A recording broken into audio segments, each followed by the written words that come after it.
Les nouveautés apparaissent pendant le siècle des Lumières, sous Louis XV et Louis XVI.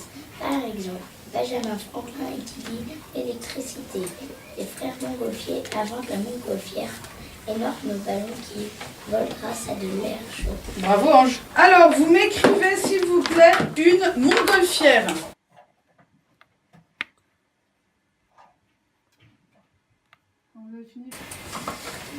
C'est bon pour toi Madeleine. Il y a une petite faute. C'est bon pour toi. C'est bon Paul. Alors les fautes qu'il y avait, Émilie, qu'est-ce que tu avais fait comme faute? J'avais oublié, j'avais mis un M majuscule. Voilà, et on met pas de M majuscule, pourquoi? Parce que c'est un nom commun, exactement. On range les ardoises, vous rangez vos crayons et vous ouvrez vos cahiers à la page suivante, c'est-à-dire la page 42. Donc vous vous souvenez, on s'était arrêté à la fin de la guerre d'Amérique. Vous vous souvenez quand le roi Louis XVI avait envoyé aux Américains des vaisseaux et des soldats avec des grands chefs comme Lafayette ou Rochambeau, et que grâce à ça, les États-Unis avaient pris leur indépendance avec l'Angleterre. Vous vous souvenez aussi que le roi avait prêté de l'argent aux Américains. Malheureusement, cet argent va manquer à la France. Déjà, les finances n'allaient pas très bien. Et il manque en plus cet argent, donc les finances vont de plus en plus mal. Les impôts, du coup, continuent à être très élevés pour ceux qui les payent. Ce qui fait qu'il y a un peu une colère qui gronde et le roi décide de convoquer les États généraux. C'est un peu comme s'il demandait à tous les Français leur avis sur la question. D'accord ? Le problème, c'est qu'il ne peut pas convoquer tous les Français. Les Français vont élire des représentants. Et donc ces personnes-là, qu'on appelle des députés, vont représenter les Français. Alors ils sont en 3 groupes. Alors on va voir sur cette image-là les 3 groupes qui composent les États généraux, les groupes des députés. Alors, vous voyez, ça c'est une grande salle à Versailles où a eu lieu les États généraux, une très très belle salle. Vous avez ici le roi, vous le reconnaissez sur le trône, entouré de la famille royale, des princes et puis des principaux ministres et des personnes importantes. Vous avez ici des personnes qui se tiennent et qui vont rédiger les actes, c'est-à-dire écrire tout ce qui se passe, et puis un peu diriger les débats. Et puis vous avez ici les 3 grands groupes qui constituent les députés des États généraux, qui représentent les Français. Donc le premier groupe est composé par les prêtres qu'on appelle aussi le clergé. D'accord ? Le deuxième groupe, qui est ici, est-ce que... Oui. Les seigneurs. Les seigneurs, alors exactement, hein, d'ailleurs on le remarque, vous avez, ils sont habillés avec le costume, un costume assez riche, ils sont en collant en bas de soie, culotte à la française, qu'on appelle culotte à la française, tout à fait à la mode de l'époque de Louis XVI. Alors on les appelle plus les seigneurs, mais tu as raison, ce sont les descendants des seigneurs du Moyen-Âge, on les appelle les nobles, d'accord, ça représente la noblesse. Eux, ils font le deuxième groupe, et le troisième groupe qui est le plus nombreux. Alors là, sur l'image, on ne voit pas parce qu'on voit qu'un bout, mais en fait, c'est un très grand groupe. Il est composé de qui, ce troisième groupe? Oui, Ronan? Les ministres. Non, pas les ministres. Par tous les autres. En fait, c'est tous les autres. Ceux qui sont ni dans le clergé, ni dans la noblesse. Alors, c'est qui les autres? Les commerçants, les bourgeois, les paysans. Vous voyez ou pas? Tous ceux qui ne sont ni prêtres ni nobles. Et ce troisième groupe qui est le plus important, comme c'est le troisième groupe, on l'appelle le tiers-État. Le troisième État, le tiers-État. Et donc vous avez ici, regroupé à Versailles, les 3 grands groupes qui forment les États généraux. Et vous avez alors, vous voyez aussi sur l'image ici, c'est en fait le public qui avait le droit d'assister, qui pouvait assister aux États généraux. Alors, les 3 groupes des États généraux sont arrivés avec un peu les désirs du peuple français.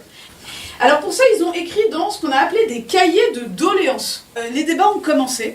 Le problème, c'est que finalement, ils n'ont pas réussi à se mettre d'accord. Parce qu'en fait, la vraie question, c'était qu'il faudrait que tout le monde puisse payer des impôts. Or, je ne sais pas si vous savez, mais il n'y a qu'un seul des 3 groupes qui paye des impôts. Lequel? Oui? Celui-ci, comment il s'appelle, tu te souviens? Les bourgeois. Le tiers-État. Exactement. L'Église est exonérée d'impôts, ne paye pas d'impôts, parce qu'elle, elle est censée s'occuper des pauvres, d'accord? Donc voilà, aider les pauvres avec l'argent qu'elle a. Et les nobles, pourquoi est-ce qu'ils sont exemptés d'impôts? Parce qu'il y a, surtout à l'époque du Moyen-Âge, quand ça a été créé, exactement, parce que eux, leur impôt, on appelle ça l'impôt du sang, c'est que eux, leur façon de payer et d'aider leur pays, c'était de se battre et de protéger la France. Donc vous voyez, c'était ça leur forme d'impôt. ce qui se passe, c'est que quand on arrive à la fin du XVIIIe siècle, il y a beaucoup de nobles en fait qui ne vont plus se battre et qui ne payent plus cet impôt du sang, et pourtant ils ne payent pas d'impôt en argent. D'accord? C'est là où il y a une certaine injustice qui se met en place. Et finalement, ils vont tous... Est-ce que vous voyez le monsieur qui est là ou pas? Il s'appelle monsieur de Mirabeau. Alors lui, il est assez étonnant parce qu'il était noble. Donc normalement, il aurait dû être dans ce groupe-là. Mais lui, il a préféré aller avec le tiers-état. Et monsieur de Mirabeau, il parlait très très bien. Il savait faire de beaux discours, de grands discours, et les gens l'écoutaient beaucoup. Et Mirabeau va parler en particulier au tiers-état, et il va leur dire qu'il ne faut pas qu'ils se séparent, il ne faut pas qu'ils se divisent, parce que s'ils se divisent, ils vont perdre. Et donc ils vont faire un grand serment tous ensemble, le tiers-état, qu'on va appeler le serment du jeu de paume, parce qu'il a été fait dans une salle de jeu de paume. Le jeu de paume, c'est l'ancêtre du tennis. On va lire un petit peu votre texte. Est-ce que tu veux commencer tu lis bien fort pour que tout le monde t'entende bien? Le pays va mal. Beaucoup sont mécontents. Le roi Louis. Alors, vous vous souvenez des chiffres romains? Alors, un X, ça vaut combien? 10. Un 5, ça vaut combien? Un V, ça vaut combien? 5. Et le I, ça vaut? 1. Alors là, on a... Donc ça fait combien?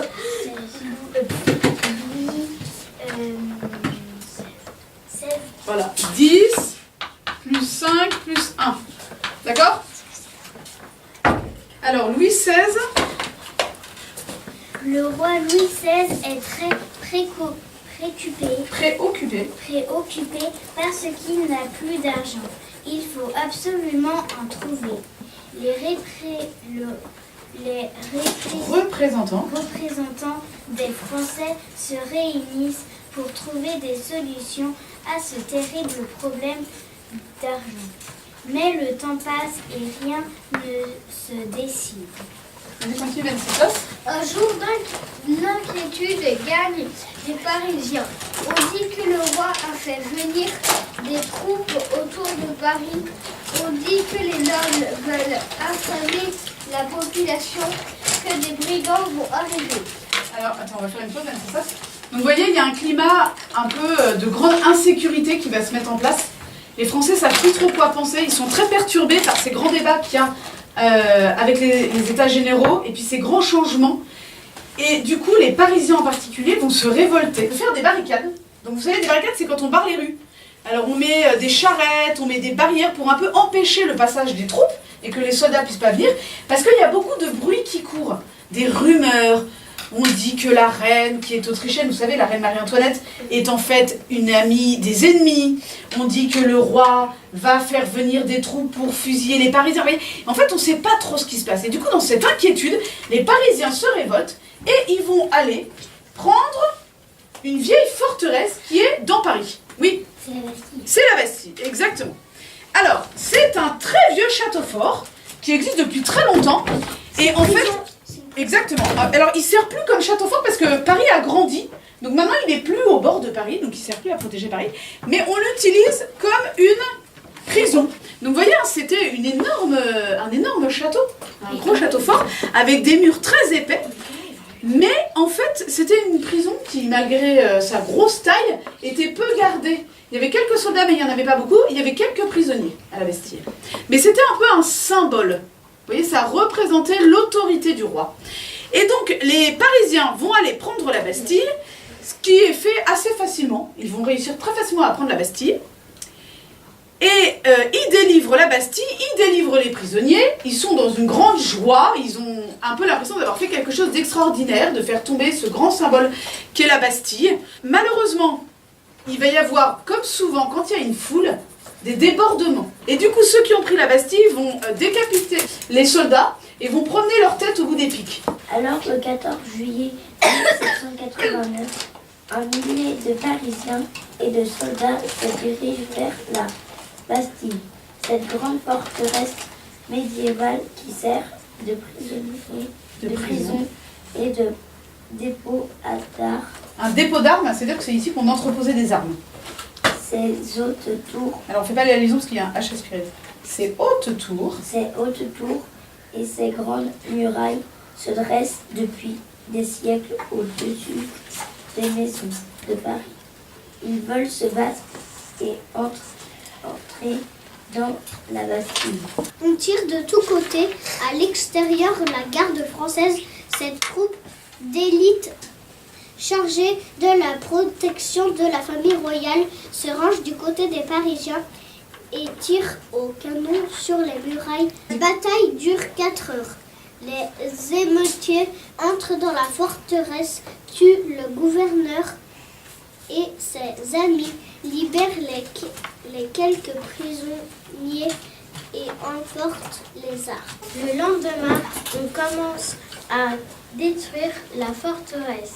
Il n'en restera pas une pierre. Lorsque Louis XVI apprend cet événement, il dira « C'est une révolte ». Nous, sire. Non. Non, sire. C'est une révolution, nous répondra-t-on. Et c'est le duc de Liancourt qui va lui répondre « Non, sire, c'est une révolution ». Et il avait raison, le duc de Liancourt. Parce que c'était pas une simple révolte, c'était le début d'événements bien plus importants qui allaient commencer.